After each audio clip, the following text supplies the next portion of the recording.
दोस्तों, दहशत का अगला अड्डा बन चुका है हाइफा। यानी इजराइल में हर जगह दहशत पसरी हुई है। तेल अवीव के बाद जो हाइफा पर हमला हुआ था वो तो दिखाया था, लेकिन उससे जुड़ी कई और वीडियोस आपको दिखाने जा रहा हूं, क्योंकि ईरान का हमला रुकने का नाम नहीं ले रहा। वहां एक के बाद एक इमारतें, खास तौर पर जो सरकारी इमारतें, उनको निशाना बनाया जा रहा है।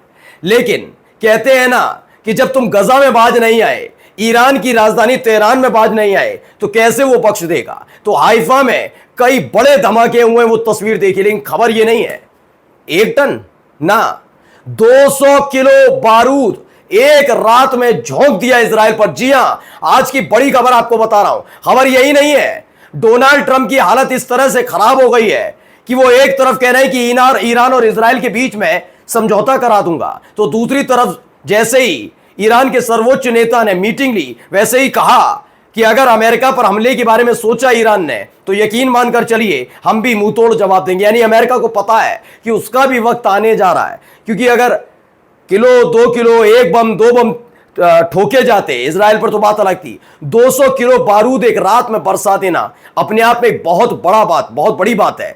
इसके साथ साथ आज आपको दिखाऊंगा डोनाल्ड ट्रंप के करीबी, जी हां, बहुत करीबी व्यक्ति ने खुले तौर पर ईरान को न केवल सपोर्ट किया, बल्कि यह कह दिया आपको जो चाहिए हमसे मांगिएगा। नमस्कार, मैं हूं प्रज्वल गौतम और आप देख रहे हैं टाइम्स एक्सप्रेस। सबसे पहले एक बेहतरीन तस्वीर आपको दिखाने जा रहा हूं, इस वीडियो को जरा देखिएगा। यह वीडियो देखिए। पहले एक वीडियो में आपको नजर आता है, एक मिसाइल आती है, एक इमारत बनी हुई है, शानदार इमारत दिखी रही है, रात के अंधेरे में तो दिखती है भैया, लाइट वगैरह जल रही है। वो मिसाइल जाकर उसे ठोक देती है। अब हालत देखना चाहेंगे, पहले दोबारा इस वीडियो को एक बार देख लीजिए। तो इस वीडियो में आपने देखा कैसे इमारत दराज, अब देखिए ये इमारत वही है, पूरी तरह से मलबे में तब्दील। हर जगह बेचारे अब लगे पड़े हैं इनके इजरायली की, भाई ढूंढो कौन कौन फंसा रह गया, कितने मर गए, उनका हिसाब किताब लगाया जा रहा है। वो भी आंकड़ा आपको दिखाऊंगा। ये आंकड़ा जरा तस्वीर देखते जाइए। ये तस्वीर वहां से निकल कर आई है, कैसे इमारतों से लोगों को निकाला गया। इमारत पूरी तरह से ध्वस्त हो चुकी है। यह गजा की नहीं है दोस्तों, यह इजराइल की है। इजराइल के अंदर भी गजा जैसे हालात बने। अब जरा अंदाजा लगाइए, मैं एक अंदाजे की बात आपसे कहता हूं, ये संघर्ष कैसे मिडिल ईस्ट में भी हालिया वाला चल तो पैसे भी रहा है। कब से शुरू हुआ? 7 अक्टूबर 2023 को, जब हमास ने पहला हमला इजराइल पर किया। उसके बाद अमेरिका के समर्थन से इजराइल ने गजा पर हमला करना शुरू किया। देखा, 7 अक्टूबर से लेकर, यानी 8 अक्टूबर से भी लगाएं तो तकरीबन 20 महीने बीत चुके हैं। इन 20 महीनों में आपने देखा गजा को कितना बर्बाद किया। छोटे बच्चे नहीं छोड़े, गर्भवती महिलाएं नहीं छोड़ी, बूढ़े बुजुर्ग नहीं छोड़े, मरीज जिनका अस्पताल में इलाज हो रहा था उन्हें नहीं बख्शा, अस्पताल नहीं बख्शे और स्कूल नहीं बख्शे, कुछ बख्शा नहीं बख्शा। ये हुआ था ना। लेकिन अब देखिए वैसे ही तस्वीरें यहां से निकलकर सामने आ रही हैं, सेम वैसी ही तस्वीरें, अलग नहीं है। अब सोचिए, वहां तो 20 महीने से संघर्ष चल रहा है, उन्होंने घुटने नहीं टेके। इजराइल में हालत यह हो गई, नेतन्याहू भाग गए, इजरायली परेशान है। और हालत क्या है? 2 दिनों में, 48 घंटे में हालत यह कर दी है। सिर्फ 2 दिन, वहां 20 दिन, ये 2 दिन, 2 दिन में सेम गजा बना दिया है इजराइल को। 2 बड़े शहर तेल अवीव और हाइफा का हालत यह है। और भी तस्वीरें देखिए, यहां पर बेतहाशा मलबा पड़ा हुआ है उस इमारत का, यहां पर ढूंढा जा रहा है, कोई फंस तो नहीं गया, आग बुझाने की कोशिश हो रही है।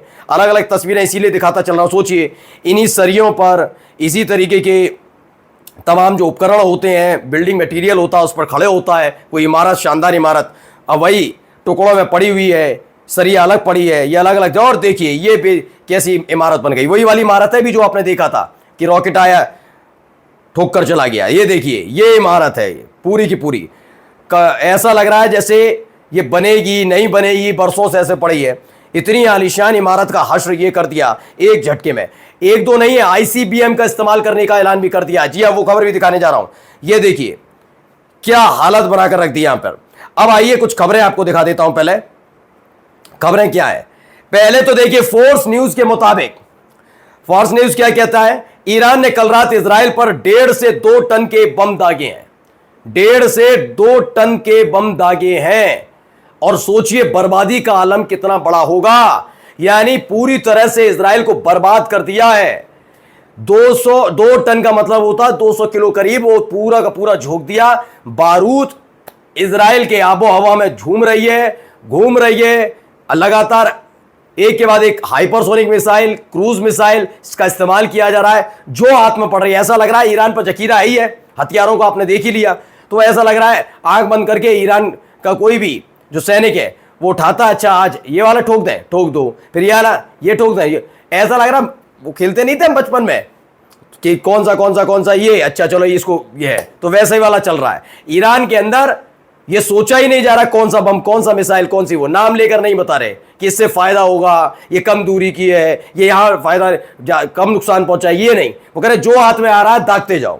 बहुत बना रखे हैं, अभी ये इसी दिन के लिए रखे गए थे, छोड़ेंगे नहीं इस बार, ये कह दिया गया। अब देखिए प्रेस टीवी खबर, embattled Netanyahu urges US to join Israeli regime's war against Iran. उन्होंने कहा, अब गिड़गिड़ा रहा है कौन, नेतन्याहू, कि भैया अमेरिका तुम्हारे कहने पे मैं तो शुरू हो गया, तुम तो आज तक शुरू ना हो पाए।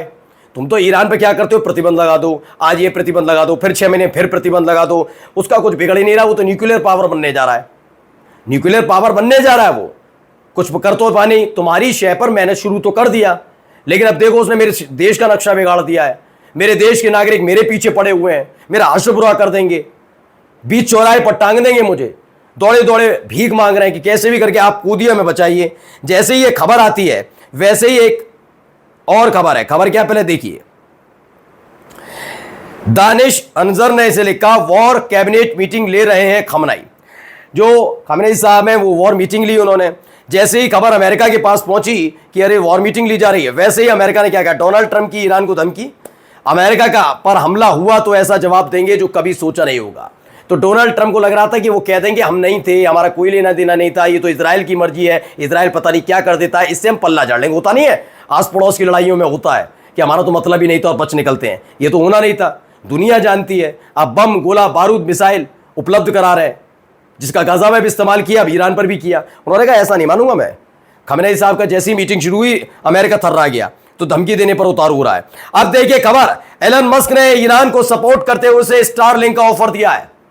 स्टार लिंक का इस्तेमाल करिए, ये कह दिया ईरान ने, ईरान से कह दिया एलन मस्क ने। स्टार लिंक का मतलब आप समझ रहे हैं, उससे पूरी की पूरी जानकारी मिल जाएगी पूरे इजराइल की, और जब चाहे जहां चाहे जैसे चाहे वहां बम दाग सकते हैं आराम से, यह हो सकता है। स्टार लिंक इतनी प्रबुद्ध है, इतनी ज्यादा हाई टेक्नोलॉजी की है, एडवांस टेक्नोलॉजी की है, और है किसकी company, Elon Musk. Elon Musk कौन, डोनाल्ड ट्रंप को चुनाव लड़वाने वाले। कल अभी हाल ही में विवाद हुआ, उसके बाद उन्होंने कहा तुम्हें तो मैं बताता हूं डोनाल्ड ट्रंप, तुम बहुत तो चलते हैं ना, मिडिल ईस्ट बदल दूंगा, अफगानिस्तान बर्बाद करवा दिया, यूक्रेन, अब तुम देखो मैं जा रहा हूं ईरान के साथ, अब तुम देखो तुम्हारे पहले इजराइल का खात्मा होगा, फिर तुम्हें दिखाता हूं क्या चीज हूं मैं। अब हालत खराब हो रही है वहां पर। देखिए एक और खबर निकलकर सामने आई, इसमें बताया गया, देखिए एनडीटीवी खबर है, ईरान के हमले में खंडहर में तब्दील हुए इजराइल के 2 शहर तेल अवीव और हाइफा। इस हमले में 10 इजरायली नागरिकों की मौत हो गई।